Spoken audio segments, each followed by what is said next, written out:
बीती रात इटावा के दादरपुर ग्राम में हुई घटना में जिसमें बताया जा रहा था कि कथावाचक के साथ अभद्रता की गई, जो कि यादव था, और मामला बहुत ज्यादा हाईलाइट हुआ। विपक्ष के अखिलेश यादव जी ने उसे अपने पास बुलाया और उसको सम्मानित भी किया, लेकिन शाम होते होते मामला पलटता हुआ नजर आ रहा है। कथा के आयोजक राजेश कुमार तिवारी, जिनका नाम बताया जा रहा है, उन्होंने दावा किया है कि कथाकार ने उनकी पत्नी के साथ अभद्रता की, तब जाकर उन्होंने उस कथाकार का आधार कार्ड चेक किया और फिर उसे कथा करने से मना किया। और बाल काटने और किसी भी ऐसी घटना से उनका कोई संबंध नहीं है, वो किसी असामाजिक तत्वों द्वारा किया गया कार्य है। तो कुल मिलाकर मामला पलटता हुआ नजर आ रहा है, और कहीं ऐसा ना हो कि विपक्ष के अखिलेश यादव जिन्होंने जल्दबाजी में मुद्दा हथियाने का प्रयास किया, कहीं उनके लिए यह मामला उल्टा ना पड़ जाए, ऐसा भी होता नजर आ रहा है। फिलहाल अब पूरे प्रदेश में ब्राह्मण और यादवों के बीच में एक विरोधाभास सा खड़ा हो गया है। देखना यह है कि इस मामले का वास्तविक जांच के बाद क्या मामला निकल के आता है और इसकी सच्चाई क्या निकल के आती है। फिलहाल देखिए ये रिपोर्ट, जिस व्यक्ति ने ये दावा किया है कि आयोजक ने उसकी पत्नी के साथ, मतलब कथाकार ने उनकी पत्नी के साथ अभद्रता और बदतमीजी भरा व्यवहार किया। देखिए रिपोर्ट।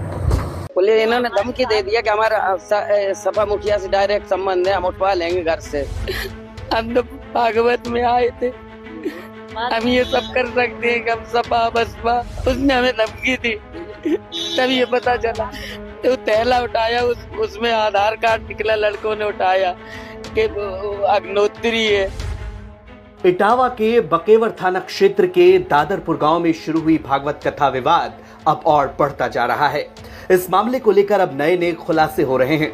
इस घटना के बाद जयप्रकाश तिवारी नाम के एक शख्स ने दावा किया कि कथावाचक मुकुटमणि यादव और उनके सहयोगी संत कुमार ने पहले उनकी पत्नी के साथ बदसलूकी की, जिसका जब उन्होंने विरोध किया तो दोनों कथावाचक ने कथित तौर पर उन्हें अखिलेश यादव के नाम पर धमकी दी और कहा कि मेरे सपा मुखिया अखिलेश यादव के साथ डायरेक्ट संबंध है, हम तुम्हें घर से उठवा लेंगे, जिस वजह से वो कुछ नहीं कर पाए। उन्होंने दावा किया कि उनके घर में छोटे छोटे बच्चे हैं और इसी वजह से वो किसी विवाद में नहीं पड़ना चाहते थे, इसलिए उन्होंने पुलिस ने शिकायत न करने का फैसला किया। जयप्रकाश तिवारी वही शख्स हैं जिन्होंने अपने घर पर भागवत कथा रखवाई थी। उनका तो यहाँ तक दावा है कि मामले में उनका कोई लेना देना नहीं है, वो तो बस भागवत कथा करवाना चाहते थे। तो ये एक थे या दोनों थे? ऐसे अंगुली, हाँ, इधर इससे लगाओ, इधर इससे लगाओ, तुम्हें करनी आता, ये करो, ऐसे करो, तुम्हारे देवता कहाँ हैं, अंदर ले गया, फिर वहां से आया धमकी, ये आप क्या कर रहे हो? तो बोला ये कुछ नहीं है, तो हम स्वामी हैं और वो भागवताचार हैं, हमारे तो लोग पैर धुलते हैं, हमारा टच करने से कुछ नहीं होता है। लेकिन ये जो बात थी कि यादव जाति के, इसलिए ऐसा उनके साथ नहीं, हमें सन्यासी और आचार की कोई जात नहीं होती है, कोई भी हो, जिससे कोई लेना ही देना नहीं था। वो ये सब बवाल बनाया हुआ है, यादव जात से कोई लेना देना हमका। और छोटी घटना ठीक था नहीं, ये तो जिन्होंने किया है मुझे पता, वो जाने। इस घटना की सूचना गलत है, पुलिस को दी थी, ये गलत है। लेकिन उन्होंने जो व्यवहार हमारे साथ किया खाना खाने के टाइम पे, हम आपको सत्य बता रहे, तो इन्होंने इनसे अभद्र व्यवहार किया। उस समय आपने फिर पुलिस को क्यों नहीं बताया? पुलिस इन्होंने धमकी दे दिया कि हमारा सपा मुखिया से डायरेक्ट संबंध है, हम उठवा लेंगे घर से। हम बोल तक नहीं पाए। अब हम तो हरिद्वार रहते, हम कहीं यहाँ रहते, बच्चे कैसे पालेंगे, हम ये करेंगे सब। हम तो भागवत में आए थे, हम ये सब कर सकते हैं कि हम सपा बसपा।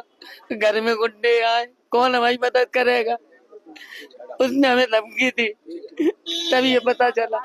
तो थैला उठाया, उसमें आधार कार्ड निकला, लड़कों ने उठाया कि अग्नोत्री है। क्या नाम है आपको? हमसे बताया, हम यादव है। बता दें कि दादरपुर गांव में भागवत कथा अब महज धार्मिक आयोजन नहीं बल्कि एक ऐसी घटना बन चुकी है जिसमें जातीय पहचान, सामाजिक सम्मान और महिला के शारीरिक शोषण जैसे गंभीर मुद्दे आपस में उलझ गए हैं। कथावाचकों द्वारा लगाए गए आरोपों के मुताबिक उन्हें सिर्फ यादव जाति होने के चलते अपमानित किया गया, चोटी बाल काटे गए, नाक रगड़वाई गई और अमानवीय व्यवहार किया गया। उनका कहना था कि ब्राह्मणों के गांव में कथा कहने पर अपराध की सजा उन्हें दी गई। ये वीडियो सोशल मीडिया पर तेजी से वायरल हुआ और इसे जातिगत भेदभाव का प्रत्यक्ष उदाहरण बताया गया। अब दोनों पक्ष एक दूसरे पर गंभीर आपराधिक आरोप लगा रहे हैं। एक तरफ कथावाचकों को सामाजिक अपमान और जातीय हिंसा का शिकार बताया जा रहा है, तो दूसरी तरफ कथावाचक पर ही महिला के साथ अश्लील हरकत और धमकी देने के आरोप सामने आ गए हैं।